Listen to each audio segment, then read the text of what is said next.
सिर्फ जो जकात का माल हैदराबाद से आया था, हैदराबाद के दो भाई खलीफा, ये तो हमारे शहर के झूठे समझ गए ना। कुछ तो दाल में काला हुआ था। शहर के अंदर कुछ लोग ऐसे सोचने लगे, साला मैं डर गया हुआ, मैं तो शेख रशीद अल्लाह से खाली डरता। जिस दिन मेरी खटकी गिरी, मुझे लोग नहीं लगते। उस शतरंज का खेल देखे ना, लंगड़ा घोड़ा क्या करता, 2.5 चाल चलता। खाली नाम का दादा, ओरिजिनल दादा है शेख रशीद।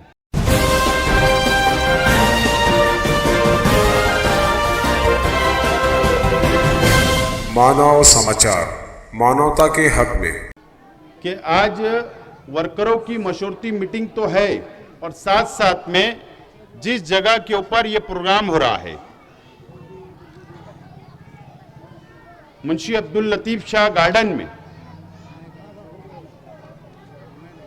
यहां पर इस जमीन के ऊपर, आधे जमीन के ऊपर एक पत्रे का डोम का एक हॉल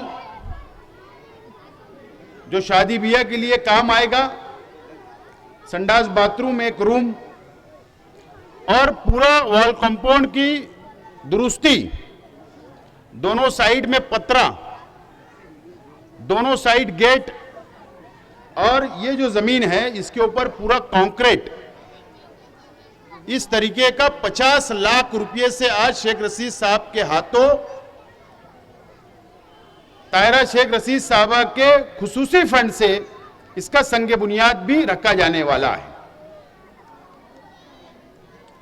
शेख गुलशेर गार्डन जो गुलशनाबाद में है, वहां पर शेख रशीद साहब ने भी अभी 30 लाख रुपए के फंड से अपने हाथों से संगे बुनियाद रखकर शेख रशीद साहब आए, और वहां के कुछ मोहल्ले के हमारे साथियों की कुछ गलत फहमी हो रही, वहां पे डोम नहीं बनेगा, बल्कि एक साइड के अंदर 30 लाख रुपए से एक इमारत तामीर होगी और बाकी पूरे ग्राउंड के अंदर कंक्रीट होगा। जो हमारे साथियों का गलत फहमी हो रही है वो अपने जहन से बात को निकाल ले। ऐसे ही 80 लाख रुपए के फंड से गुलशनाबाद और इस रौनकाबाद इलाके के अंदर तामीरी काम की आज शुरुआत भी हो रही है, और बाकी तामीरी काम जो वार्डों के अंदर चल रहे, रोड का, रास्ते का, गटर का, वो लोग आप लोग अपनी आंखों से देख रहे हैं। मैं समझता हूं उसके अंदर ज्यादा तफसील में जाने की मुझको जरूरत नहीं है। मैं खुसूसी तौर पर रौनकाबाद की आवाम से मैं माजरत चाहता हूं, माफी चाहता हूं, क्योंकि जब हमारे कुछ साथी यहां पर रौनकाबाद इलाके के अंदर दावतनामा तकसीम कर रहे थे तो शिकायत बहुत ज्यादा मिली। एक कारपोरेटर के, हमारी पार्टी के एक कारपोरेटर के ताल्लुक से मैं माजरत चाहता हूं कि हमारी मां बहनों को तकलीफ, इस इलाके की आवाम को तकलीफ अगर हो रही, हमारे वर्करों को तकलीफ हो रही, साफ सफाई का नज्म अगर खराब हो चुका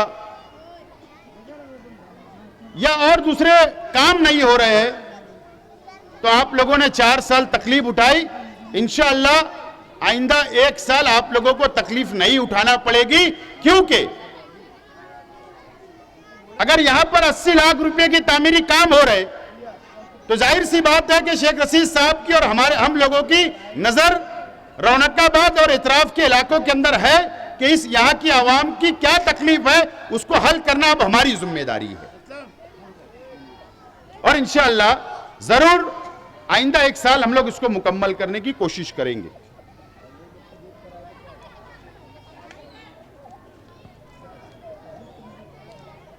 एक असेंबली का 1 साल अब मुकम्मल हो रहा है, 1 साल से ज्यादा का अरसा गुजर चुका है कि आने वाले कारपोरेशन के चुनाव में अब तो 40,000 वोट हमने कम कर दी, और कोई ये सोचता होगा कि अब हम और वोट बढ़ा लेंगे, तो उन्होंने अपने दिमाग में से, अपने जहन से ये बात निकाल लेना, अगर आपने डबल वोट बढ़ाई तो हमको पता चल जाएगा कि कौन से घर वाले ने, कौन से शख्स ने, कौन सी यादी के अंदर, कौन से यादी नंबर के ऊपर वोट बढ़ाई, ये हमको तुरंत पता चल जाएगा।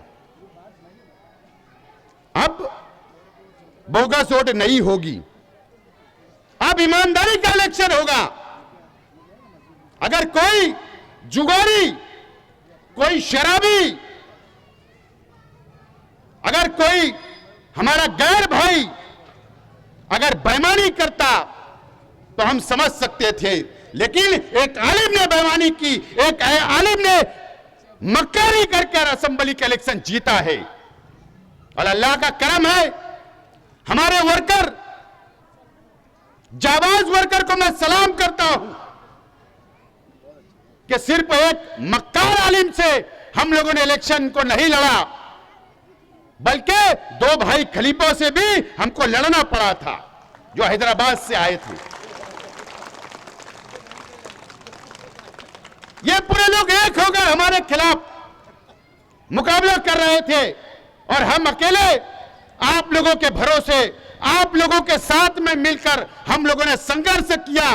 और अल्लाह का करम है कि पिछले असेंबली के 14 के असेंबली इलेक्शन से भी हमने 6000 वोट को ज्यादा हासिल की है। इस बात का सबूत है कि शहर की ईमानदार आवाम और शहर का वर्कर, हमारा जाबाज वर्कर आज भी हमारे साथ है।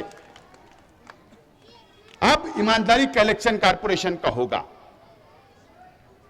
अब असेंबली हल्का 114 की बोगस वोट हमने निकाली, तो अब नया फंटा शुरू हो गया। विधानसभा असेंबली 115 जो दयाना, दरेगांव, मालदा, पता है आपको, मैंने बोला था बहुत खराब लगा कि पैजामे की नाली से 4 लोग लटके हुए। कारपोरेशन की लिमिट के अंदर जितनी यादी रहेगी, आप वहां पर डबल वोट बढ़ा के बताना मेरा चैलेंज है। और इसीलिए मैं बोल रहा हूं, आप लोगों की ताकत के बलबूते के ऊपर बोल रहा हूं, इस शहर की आवाम की ताकत के बलबूते पे बोल रहा हूं, अब की बार 40 पार इंशाअल्लाह हम लोग करके बताएंगे।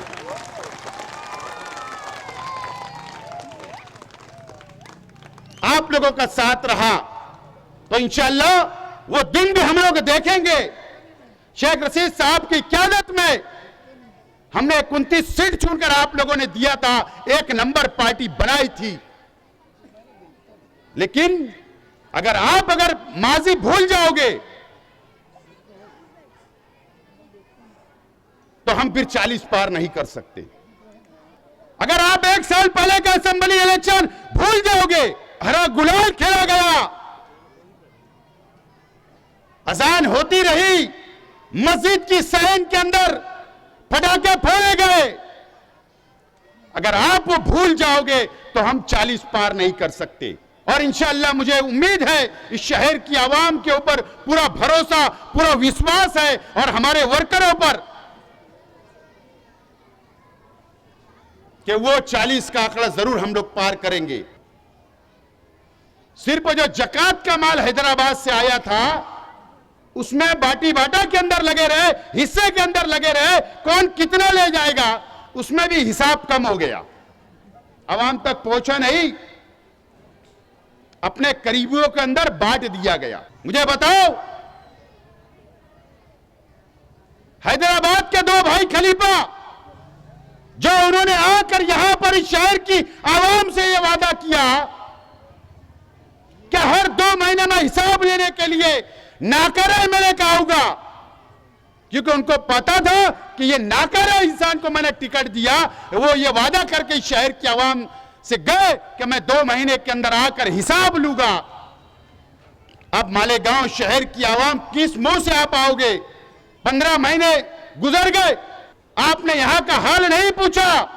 आप बीजेपी की एजेंटगिरी करने के अंदर लगे हुए हैं, और आपने बिहार के अंदर सेकुलर हुकूमत को नहीं आने दिया, और भारतीय जनता पार्टी को फायदा पहुंचाने का काम आपने बिहार के अंदर किया है।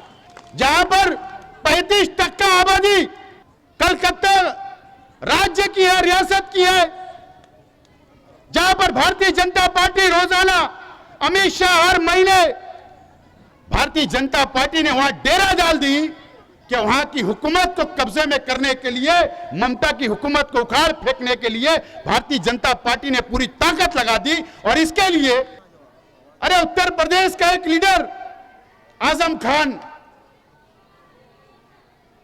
एक पार्लियामेंट के अंदर एक तकरीर किया भारतीय जनता पार्टी के खिलाफ, नरेंद्र मोदी के खिलाफ, अमित शाह के खिलाफ पार्लियामेंट के अंदर एक तकरीर आजम खान करता है, उसकी बीवी को, उसके बच्चों को जेल के अंदर डाल दिया जाता, आज तक जमानत नहीं होती। सिर्फ उनकी बीवी की अभी जमानत हुई, 100 केस डाल दिए जाते। क्यों? कि वो सच्चा आदमी है और वो भारतीय जनता पार्टी की आंख में आंख डालकर बात करता है और वो मुसलमानों का हमदर्द है, इसके लिए उसको जेल में डाल दिया जाता। आप पर भारतीय जनता पार्टी आरएसएस की हुकूमत क्यों इतनी मेहरबान है? इसलिए कि आप बाहर रह गए तो आप भारतीय जनता पार्टी की सरकार हर रियासत के अंदर बनाने का काम करोगे, भारतीय जनता पार्टी को फायदा पहुंचाओगे। आप बेईमान हो, आप कौम के गद्दार हो, इस देश के मुसलमानों के गद्दार हो। आप डिवाइडेशन करके भारतीय जनता पार्टी की हुकूमत हर रियासत के अंदर बनाने की आपने जो सुपारी ली है, अब इस देश का मुसलमान ये समझ चुका है, अब आपके झांसे में नहीं आएंगे। अभी गुजरात आप देखिए, गुजरात के कारपोरेशन के चुनाव शुरू होने वाले, वहां पर कांग्रेस पार्टी ने मुकाबला की असेंबली इलेक्शन के अंदर 8-10 सीटें चूक गई। भारतीय जनता पार्टी ने बेईमानी से सरकार बना ली, वहां मुकाबला कर रही, अब ये वहां पर जाकर कारपोरेशन और असेंबली की बात कर रहे हैं। वो गुजरात जो मुसलमानों की लाशों के ऊपर एक वजीर आजम और एक गृह मंत्री बनकर बैठा है, आप उस रियासत के अंदर भी उनको फायदा पहुंचाने के लिए जा रहे हैं, क्योंकि गुजरात की आवाम भी समझ गई कि ये दो लोगों को वहां पर बैठे हैं, उनको उखाड़ फेंकना है, तो आप उनकी मदद करने वहां निकल गए। यहां पर ऐसी पार्टियां नहीं होना चाहिए, भाजपा और एमआईएम जैसी पार्टियां जो इस मुसलमानों को नुकसान दे, दोनों पार्टियां है। मुझे बताओ, असेंबली के इलेक्शन के बाद जो चादर बेचने जाते थे देहातों के अंदर, जो भंगार का धंधा करने जाते थे, जो छोटा मोटा व्यापार करने, कोई हलवाई का मिठाई लेकर कोई रेडीमेड बेचने जाते थे, क्या आपको तकलीफ नहीं हुई? क्या आपने मेरा लेटर लेकर नहीं गए? मैंने आपको लेटर बना के दिया इलेक्शन हारने के बाद भी कि ये हमारे वर्कर है, ये कांग्रेस के वर्कर है, ये सेकुलर है। आप बता देते, आपको छोड़ दिया जाता। ये तकलीफ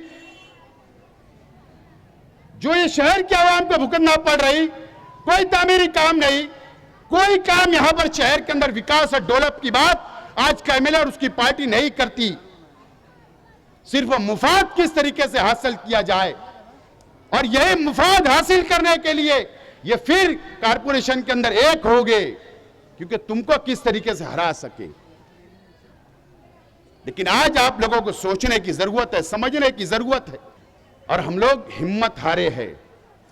नहीं, इलेक्शन हारे हैं, हिम्मत नहीं। और आप लोग की ताकत के बलबूते के ऊपर हम यह बता देना चाहते हैं, कल एक मेडिकल जिसकी गोल्डन नगर के अंदर है, उसने व्हाट्सएप के ऊपर यह लिखा कि शेख आसिफ को पिलखोड़ भेज दो। अब बताओ इसका जवाब मैं क्या दूं? यह हमारे पार्टी के वर्कर बुज़दिल नहीं है, और यह लिखा गया कि यह चूड़ी पहनाने वालों को पिलखोड़ भेजो। हम तो चूड़ी पहनाने वाले हैं, मैक्सी पहनने वाले नहीं है। और याद रखना, अगर हमारे वर्करों को अगर इस तरीके की तनकीद की गई, दमबाजी की गई, तो हम लोग आज इंसानियत से चल रहे, कल इंसानियत भूल भी सकते, और इसका परिणाम चाहे फिर जो हो उसकी कोई हम परवाह करते नहीं। बहरहाल आज एक बात मैं जरूर कहना चाहता हूं कि शहर के अंदर जो क्राइम बढ़ रहा है, इतना क्राइम ये 1 सालों के अंदर बढ़ा है, उतना कभी ये शहर के अंदर क्राइम नहीं बढ़ा। मैं चाहता हूं कि ये YouTube चैनल वाले मेरे साथी भी मेरी बात को नोट करें। मैं ये शहर के डिपार्टमेंट, पुलिस डिपार्टमेंट से मेरा सवाल है कि स्टार होटल के पास जो 40 तलवार पकड़ी गई, वो सही मानों में बाहर से लाई गई कि उन लोगों ने लाई थी, या पुलिस डिपार्टमेंट के कुछ लोगों को मिली भगत से, प्लानिंग से उन लोगों को दी गई और उसके बाद रेड की गई, वो डुप्लीकेट रेड थी? ऐसा मेरा सवाल पुलिस डिपार्टमेंट से, उसकी इंक्वायरी होना चाहिए। कौन से पुलिस वालों ने रेड की, किसने टीप की, कहां से तलवारें आई, किसने खरीदना पैसा दिया, इसकी चौकसी अब होना चाहिए। अगर ये शहर के वरिष्ठ अधिकारी चौकसी नहीं करेंगे तो मैं खुद मंत्रालय में गृह डिपार्टमेंट को लेटर देकर चौकसी मांगूंगा। पुलिस तो बहुत डर लगने लगा है हमको, पुलिस से बहुत, मुझको तो बहुत डर लगने लगा है। अगर ये डुप्लीकेट, अगर ये प्लानिंग से, ये फेक, अगर इस तरीके की घटनाएं अगर इस शहर में होगी तो कहीं फेक इनकाउंटर हमारे जैसे लोगों का तो नहीं हो जाएगा? अरे हमारे पास पुलिस वाले आते हैं कि यार आप पुलिस के खिलाफ नहीं, आप किसके खिलाफ कंप्लेन मत करो, समझाते हैं, कंप्रोमाइज कर लो, चलने दो धंधा, किसका भी चल रहा है धंधा, चलने दो। अरे शहर हमारा है, यहां क्राइम हम बर्दाश्त नहीं करेंगे। ये शहर हम अजीज हमें, ये शहर के अंदर अमन होना चाहिए, क्राइम हम पसंद नहीं करेंगे। जहां क्राइम होगा वहां आवाज हम उठाएंगे। ताज्जुब है, मांडोली करने पुलिस के लोग आते, बहुत ताज्जुब की बात है। बहरहाल आइंदा और इस सब ताल्लुक से बोलूंगा, लेकिन इंक्वायरी तो इसकी होना चाहिए। कुछ तो दाल में काला हुआ था जब 40 तलवारें पकड़ी गई, कुछ तो हुआ था। दोस्तों, आने वाले दिनों के अंदर आप लोगों को शेख रशीद साहब की क़यादत में हम लोगों को फिर एक मर्तबा नई ऊर्जा के साथ हम लोगों को अब की बार 40 पार का नारा देना है। बहुत बहुत शुक्रिया। आज मालेगांव शहर में कोई भी पार्टी का मेंबर काम करता है तो शेख रशीद साहब और तायरा मैडम साहिबा ही ने बजट दिया, इसलिए काम कर रहे हैं। तो अपोजिशन को भी 40 लाख का फंड दिया गया, यानी किसी के साथ भेदभाव न करते हुए, जबकि ये करना चाहिए। मैं शेख रशीद साहब को 12 बोलता हूं कि हमारे मेंबर को 40-40 लाख मिलना चाहिए, मुखालिफ को 10-10 लाख रुपए मिलना चाहिए, लेकिन शेख रशीद साहब बोलते नहीं, उनको भी वार्ड में जो जहां से वो चुन के आए वहां हमारे लोग रहते हैं, कांग्रेस पार्टी के मानने वाले रहते हैं, इसलिए वहां भी काम होना चाहिए। और ये सोच शेख रशीद साहब की है, ये सोच की वजह से उन्होंने सबको बराबर बराबर का फंड दिया और मालेगांव शहर में आज आप जहां भी देखें वहां काम शुरू है। इंशाल्लाह इतना ही बोल के अपनी बात खत्म करता हूँ। अस्सलाम वालेकुम। तो ये ऐसी बहनेली है। अरे आप लोग एक बात बताओ, तुम रौनकाबाद, अब्बास नगर, गुलशनाबाद, पूरा जो एरिया, महबी नगर, नुमाई नगर, दातार नगर, पूरा 20 नंबर वार्ड शेख रशीद साहब का, तुम चल के देखो। इमरान शेख जो उनका लड़का है, तुम रोड देखो कैसा बना रहे हो।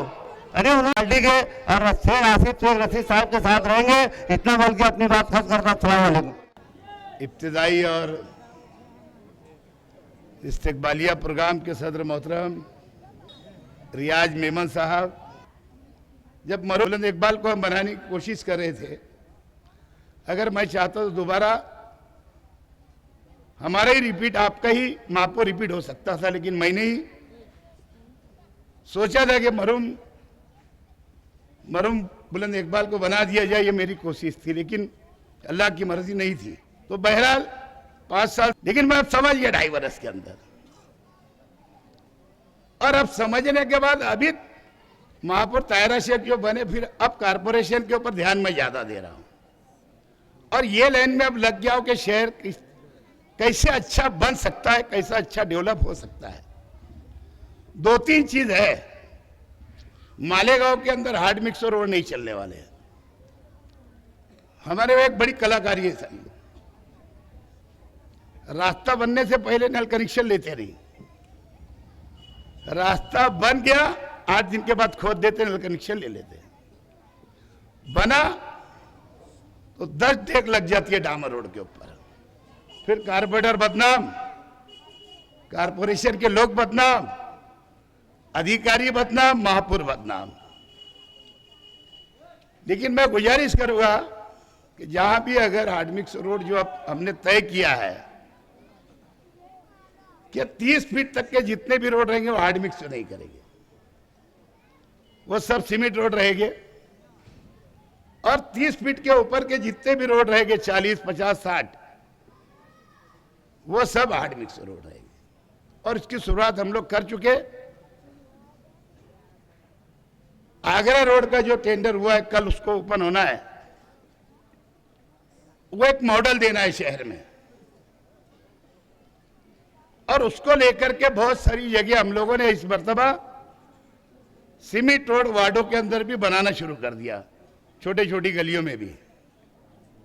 20 नंबर वार्ड में भी अभी दाता नगर का पूरा हिस्सा दोबारा बन रहा है 8 साल के बाद, 9 साल के बाद। हर एक गली पूरी हो रही है सीमेंट रोड की। दोस्तों, आगे अगर शहर को डेवलप करना है तो 1 साल के बाद कारपोरेशन इलेक्शन है, लेकिन आप लोग चुन के दे देते हैं। बहुत सारे इख्तिलाफ भी रहेंगे, बहुत मामला आएंगे भी, लेकिन अब सिंगल वार्ड है, बहुत सोच समझ के फैसले लेना है सभी को, आपको भी हमको भी। आसिफ भाई जैसा बोले कि अब 40 पार, फिर 40 के ऊपर मेजॉरिटी है। अब यहां के जो दूसरी पार्टियां है अपने आप को सेकुलर तो बोलते हैं, लेकिन सब जातिवाद पार्टी के सदस्य है। बीजेपी और आरएसएस, और ये मुसलमानों की एक आरएसएस निकली है, 2 भाई खलीफा। मुझे बताओ, सेना वाले हो, कांग्रेस वाले हो, राष्ट्रवादी वाले हो, जाए इनके विरोध में गए, ईडी की नोटिस आ जाती साली। ये 2 भाई खलीफा को ईडी की नोटिस ही नहीं आ रही है ना। हर जगह इनसे माल भी किससे बटे हो रहे हो, सब आरएसएस बीजेपी से। और अंदर तो किसके मर रहे, मुसलमानों के। बड़े धड़ंके से बोलता हूं बालिस्टर कि हम पार्टी चलाते हैं, हमको अधिकार है, लोकशाही, हम कहीं भी जाके इलेक्शन लड़ सकते हैं। अब 2 भाई खलीफा के अंदर अगर दमखम है तो जहां मुसलमानों की वोट वहीं क्यों इलेक्शन लड़ता? मर्द है तो जहां हमारे हम वतन साथी हिंदू भाई बसते हैं वहां भी इलेक्शन लड़ना चाहिए ना। देखो कितनी ताज्जुब की बात हुई, हैदराबाद में जो तेलंगाना पार्टी है उसकी टीआरएफ की आधी सीट कम हो गई कारपोरेशन में। इसकी 44 थी, 44 के 44 आ गई। बोलो क्या आरएसएस की? दोनों आरएसएस। अब दोनों आरएसएस बोलना पड़ेगा ना, क्या मास्टर साहब? नहीं, नया नाम ही नहीं है वो। हमको पूरे देश के कलमा को भाइयों ने इस बात को समझ लेना चाहिए, और सेकुलर हिंदू भाइयों ने भी समझना चाहिए। समझ रहे आप? तो ऐसा कोई भी मदारी का खेल ज्यादा दिन नहीं चलता। 10 साल पहले का रिकॉर्ड देखेंगे, शुरुआत इन्होंने कहां से की है? 2 भाई खलीफा ने बोले हैदराबाद में खाली आधे घंटे की छूट दे दो मुसलमानों को, वहां से हिंदू भाइयों को एक करना शुरू किए इन्होंने। यानी पहले से 60 गार्ड बनी थी, मोदी और अमित शाह सरकार में आने वाले थे, और प्रोग्राम में 10 साल पहले बना था। वहां से लेकर के इनके हर जगह प्रोग्राम चल रहे, और जाकर के हर जगह सक्सेस हो रहे। महाराष्ट्र की अगर लोकसभा की सीट देख लो, विधानसभा की सीटें देखो, हर जगह इन्होंने नुकसान पहुंचा है। और हमेशा सेकुलर पार्टियों को ही पहुंचाते हैं। ये इनके प्रोग्राम के अंदर एक मिशन है। ये तो हमारे शहर के झूठे, समझ गए ना, झूठे अंदर को जम नहीं रहा है। हालांकि कोशिश में लगा है दो भाई खलीफों के जैसा मैं कैसा करूं, लेकिन उनको नहीं जमने वाला है। वो खाली यहीं तक अच्छे हैं। महाराष्ट्र में जाते हैं, चुनकर गए, असेंबली का विधान इलेक्शन पीछे भी जीता था, अभी भी जीता। चुनकर जाने के बाद एक की नियत रहती माल किधर से आएगा। अभी भी 3-3 करोड़ रुपया वसूल ले, यानी सरकार में वोट करने का 3 करोड़ रुपए ले चुके हैं। और वहां जाके बीजेपी से भी वोट ले लिए, पैसा ले लिए और नॉन वोटिंग गिराएंगे। पैसे कहां जाके फंसा दिए मालूम है? पालघर के अंदर एक लिटिगेशन की जमीन में डाल दिए। वहां तो इनसे बड़े बड़े डाकू है। वहां तो ये तो कहीं भी लगते नहीं पालघर वालों को। सोने की स्मगलिंग होती थी वहां पे किसी जमाने में। अब उनको ये जाके पूरने वाले हैं क्या? खाली माले के वो लोग गुमराह करके, आलिम का ढोंग बता करके साथ में दूसरे आलिमों को ही बदनाम करना और अपना फायदा लेने का और आगे निकल लेने का। 1.25 साल हो गया, अभी 2 दिन का असेंबली चला। 2 दिन कुछ मकसद से गए थे हाउस के अंदर। इस मरतबा एक आधा घंटा शायद बैठे, 2 दिन में से 1 दिन में। ऐसा मैं रिपोर्ट लेते रहता हूँ। वो वहां रहते, मेरी नजर उनके पीछे रहती है कि कितने घंटे ड्यूटी दे रहे हैं मालेगा वालों के लिए। आसिफ भाई ने बतलाया, देखो ना बुनकरों के लिए आवाज उठाई, ना मजदूरों के लिए आवाज उठाई, ना बिजली कंपनी प्राइवेट के अंदर ना उसके लिए आवाज उठाई। ज्यादा दूर क्यों जा रहे? आवाज क्या उठाते मालूम है?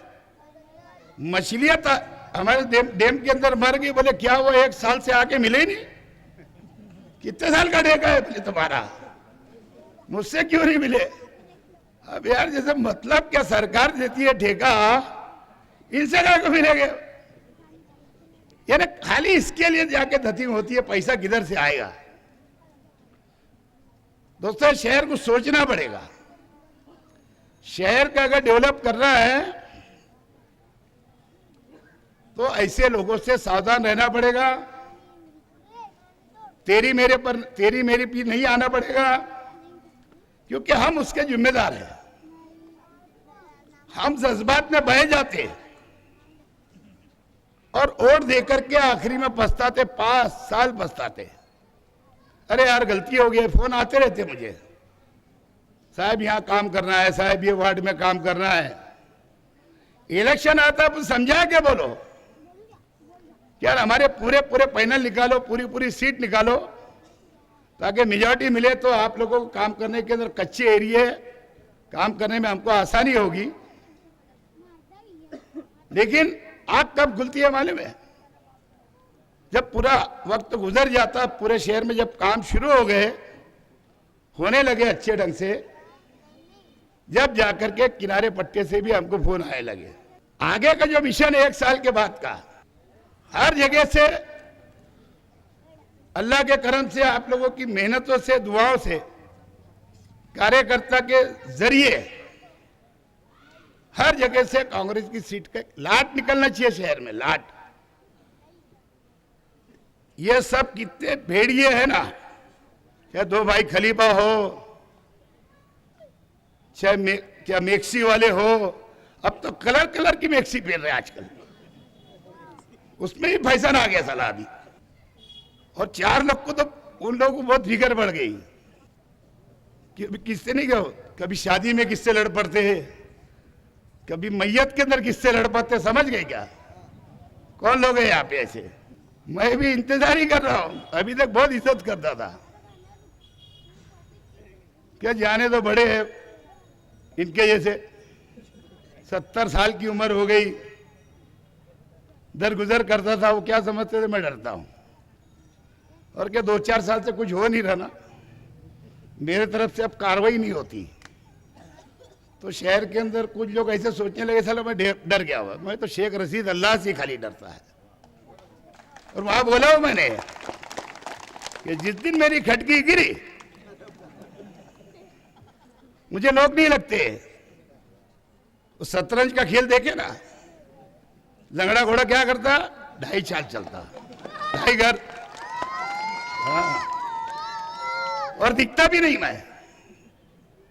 अगर कुछ करने पे आता तो दिखता नहीं, सोचने ही लगता इंसान वो कौन था।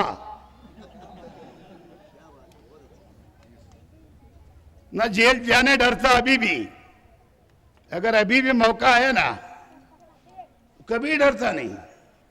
सब आदत है मेरे को, सब तरीका सीख लेना पड़ता पहले का पहले एडवांस में। इनसे तो सालों से फर्शियों पे सो ही नहीं जाता है ना। खाली सुक्की हुल देते रहते हो। कुछ हुआ कि आंख पे जाते हैं। अब बचा कुचा जवानों के बुड्ढों के आंख पे जाते जाते थे, अब लेडीज महापुर के आंख पे जा रहे। बताओ कितना बेशरम आदमी हो गए, शर्म नहीं लगती उसको। अब ये खाली नाम का दादा है, ओरिजिनल दादा है शेख रशीद। हकीकत बोलता हूं, ओरिजिनल ही हूं। जूनियर लोग बैठे हैं बहुत सारे मेरे, देखे नहीं आप लोग। ये थोड़ा पहले सुधर गए तो मैं बहुत बाद में सुधरा। हकीकत बात है। तो इनको अभी भी समझ लेना चाहिए, और मैं इंतजार ही कर रहा। अभी हॉल के अंदर मीटिंगें शुरू होंगी कभी ना कभी। या तो ऑनलाइन के अंदर उठकर आ गए थे महापुर को मारने के लिए, आंख पे जा रहे थे मारने। और मैं भी क्या करता, उसमें बैठता ना, हाथ बांध के बैठता हूं, क्या करता कर लेने दो। अब मेरे पास कलम तो नहीं, लेकिन पॉलिटिशियन तो है, कानून तो है, एक्ट तो है, सरकार तो है। ये मारने की बात बोला मैंने, तुम लोग कुछ और समझ रहे होगे। खटकी गिरी तो कानून की बात रहती है ना। हाँ, पीआई रहता, डिप्टी रहता, एडिशनल एसपी रहता, एसपी रहता, आईजी रहता, फिर डायरेक्ट ऊपर जाने का। प्रांत से नहीं कुछ होता नहीं। तड़ी पार कोई अहमियत नहीं रहेगी आज की। शहर इतना बड़ा हो गया आसिफ भाई, है ना। इनको अभी गुटली मिसा है, गुंडा मिसा है, ऐसे कांड में डालने का इन लोगों को, समझे। तड़ी पार अहमियत नहीं, बहुत बड़ा शहर हो गया। ये तड़ी पार से नहीं डरते, जेल में जाने से डरते हैं। ये फर्शी पे सोने से डरते हैं, मालूम। और ये आधे पुलिस के खबरी है, जैसे बड़े मियाँ वैसे छोटे मियाँ। अब ऐसे धंधे चल रहे क्या? धंधे से थोड़ी चलते। 4 पीस बोली चाली रेट। पुलिस डिपार्टमेंट को आजकल बोलना छोड़ दिया, मौका नहीं मिल रहा था। नए साहब आए एडिशनल एसपी। पुलिस डिपार्टमेंट से मैं बोल देना चाहता हूं, क्या करने का करो। मेरे कार्यकर्ताओं के, मेरे खानदान के, हमारे 2 नंबर के धंधे नहीं है। हम आंख बंद करके रहते हैं। हम किसी के बारे में कुछ बोलते भी नहीं। कौन किससे हफ्ता खाता, क्या लेता, क्या देता, हमको कोई लेना देना नहीं। लेकिन अगर गलत तरीके से कोई काम होगा, अगर उसको आप लोग नहीं रोकेंगे, तो आसिफ भाई मेरे बेटे हैं, मैं इनका बाप हूं। ये 1 टेम आमदार है, मैं 2 टेम रहा। सरकार में सब मेरे साथ के मंत्री बैठे अभी भी, चाहे वो सेना के हो, चाहे कांग्रेस के हो, चाहे राष्ट्रवादी के हो। मैं जाके जिस दिन बैठूंगा आप लोग को समझ में आ जाएगा। मैंने बोलना बंद कर दिया था, लेकिन जो देख रहा हूं हर काम के तो थोड़ी बाजी के अब यहां तक आ गए कांस्टेबल लोग, क्या आसिफ भाई को बोलते हैं हमने तो पूरे गांव का ठेका ले लिया, बोले 2 नंबर के धंधे का टेंडर उठाया 4 पीस का। तो अगर वसूली का टेंडर ही अगर उठाए तो मुझे जाके आईजी से ही मिलना पड़ेगा, जिला एसपी से ही मिलना पड़ेगा, आखिरी के अंदर पुलिस मुख्यालय के अंदर महाराष्ट्र के जाना पड़ेगा। क्या यही सिखाया गया इनको, जाकर के टेंडर ले लो फिर चलो तो मर्डर हो दो, यहाँ पे टेंडर ले लो, वो भी चाहे जो धंधे और ले लो टेंडर, फिर क्या करते आप। मैं ये नहीं बोल रहा कि लीगल तरीके से धंधे नहीं होना चाहिए, होना चाहिए, लेकिन तुम एकदम इस तरीके के धंधे मत करो। अगर पुलिस का डिपार्टमेंट का कोई भी आदमी या सुन रहा होगा मेरी बात, तो एडिटर से भी समझाओ, पीआई लोग को भी बोल दो, अगर तुमको मेरे पे कोई कार्रवाई करने की होगी तो उसके लिए मैं तुम्हारे साथ में हर जगह आने तैयार है। बहरहाल कार्यकर्ता को दम देना, लोगों को दम देना, जो हफ्ते देते हैं उनकी बात सुन के हमारे लोग पे जुल्म करना, ये अब बर्दाश्त होने वाला नहीं। कर लिए जो कर लिए, वो मैक्सी वाला लेकर के 150 लोग जो पुलिस स्टेशनों में लेकर के आता, तो क्या हम लोगों को नहीं आता क्या? हमारे पास कार्यकर्ता की ताकत नहीं है, लेकिन हम ढोंग धतुरे नहीं करते। बहरहाल ठीक है, बहुत सारी बातें हो गई, विकास की बात चल रही थी, अब मैं फिर विकास पे आ जाता हूं। हलवाई लोग का कुछ काम रह गया, असलम भाई से फिर मेरी बात हुई, हलवाई बिरादरी से भी कहना चाहता हूं कि शहर के अंदर बहुत बड़ी हलवाई बिरादरी है, हम काम करना जानते हैं और काम करके भी देंगे। आपका आसिफ भाई ने जो आपसे वादा किए थे वो पूरा करेंगे हम, लेकिन मेरी गुजारिश है, जरा जो भटके हुए लोग हैं उनको जरा कवर कर लेना, आगे नुकसान न हो कारपोरेशन के अंदर, और दे दिया जाएगा ताकि अच्छे ढंग से डेवलप हो जाए ये भी। और हमारा गुलशनाबाद का गुलशेर गार्डन, वो भी वहाँ पे भी जो मैंने अभी वहाँ संगे बुनियाद रखा हूँ, इंशाल्लाह वो भी पूरा काम हम करेंगे, शहर के इलाके के सब काम करेंगे। कुछ गलतियाँ टिकट देने लेने में होती है, आगे आप भी अच्छे नाम सुझाव, या हम कोई नाम देंगे तो आपको उसके अंदर खामी पैदा होती, अगर आपको लगती है कि ये नहीं ये बदल दो तुम, तो जरूर वो बात भी की जाएगी, लेकिन वो एकजुट रह करके ऐसा नहीं होना चाहिए। एक को खड़ा किया तो एक गुस्से में आया था, आजाद भर देता, फिर उसमें नुकसान हो जाता, तो वो लोगों को भी आप लोग को समझाने की जरूरत रहेगी। आज यहाँ पे तमाम लोगों का मेरी ओर से, हम आसिफ भाई की ओर से, और जो कार्यकर्ताओं ने इसके अंदर मेहनत की, दावतनामा दिया, ऐसे वो तमाम कार्यकर्ताओं का, वो तमाम नौजवानों का, और आप तमाम बुजुर्गों नौजवानों का, सबका मैं शुक्रिया अदा करता हूँ। शुक्रिया, जय हिंद, अस्सलाम।